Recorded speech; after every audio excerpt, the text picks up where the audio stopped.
Baka pwede po isabak to, idol. Tingin ako, ano yan? Hey, Top Philippines, Popol, number 74. Batak na batak yan, idol. Nabuhat po kami niya natin sa, ano, Sa? Binuhat kayo niyan? Lalaban ka sa akin? Tara, tara, tara. Kalaban ko ngayon, top 70 Popol yung Cuba. Upusi pa yung Top Philippines Popol 74. 20 season. Medyo malakas to guys, umpisa natin agad. Sobra akong nanlumos sa nakalaban kong top Philippines Popol and Cuba na to. Halos lahat kasi ng mga taong nandito, akala nila dito na ako matatalo. Natuwa agad ako kasi naglag siya nung una. Todo hinayang siya dyan guys, naglag daw kasi kala ko nga nagre-reason lang siya eh. Pero kahit lumamang ako, ang bilis niyang nakabawi. Di ko akalain na napakahapdi pala nitong aso kapag naka-inspire.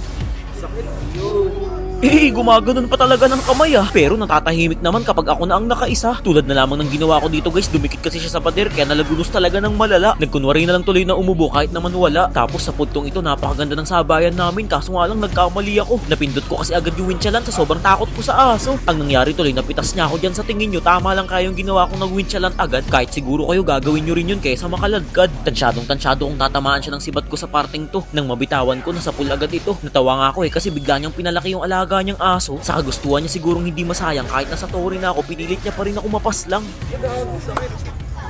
Sa pagkakataong ito, napakalakas ng loob niya para tumipi sa harapan ko. Binawasan ko lang ng kaunti ang kanyang alaga, sabay ang kuites ay aking pinakawala. Kita nyo guys, magugulat yan, akala niya siguro hindi ko itutuloy. Nang bigla akong lumitaw, tila ba siya'y naging kamuting kahoy. Masyado nang naging mataas ang tingin ko sa sarili ko sa puntong ito guys. Kaya kada makikita ko siya sa mapa, ang tapang ko lang ang aking daladala. Buong akala ko lalamang ako sa kanya kasi napakabilis ng pa-switching ko. Pero luging-lugi talaga kasi pagkabuhay ko ulit, meron na namang ngangat-ngat na aso. Pakinggan nyo yung mga sinasabi ng mga nanonood dyan, kala nila talo na ako.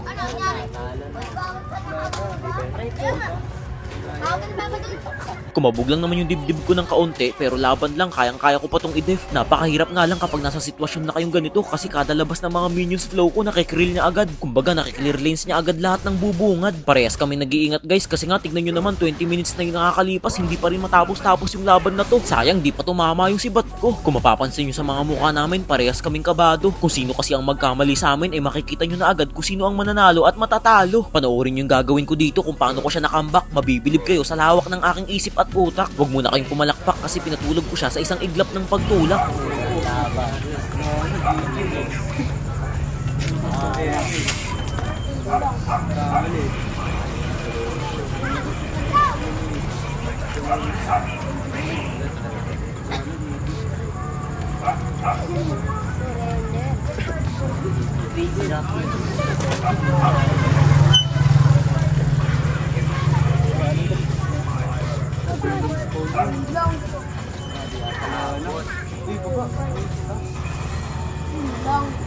Wala, maabot ba?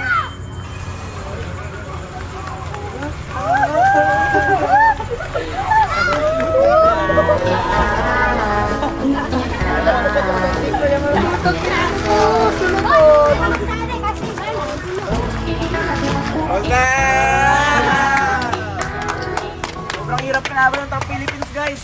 Kaya sa mga gusto lumaban sa akin dyan, dawin nyo na ako dito. Free wifi. Kasi may data siya eh.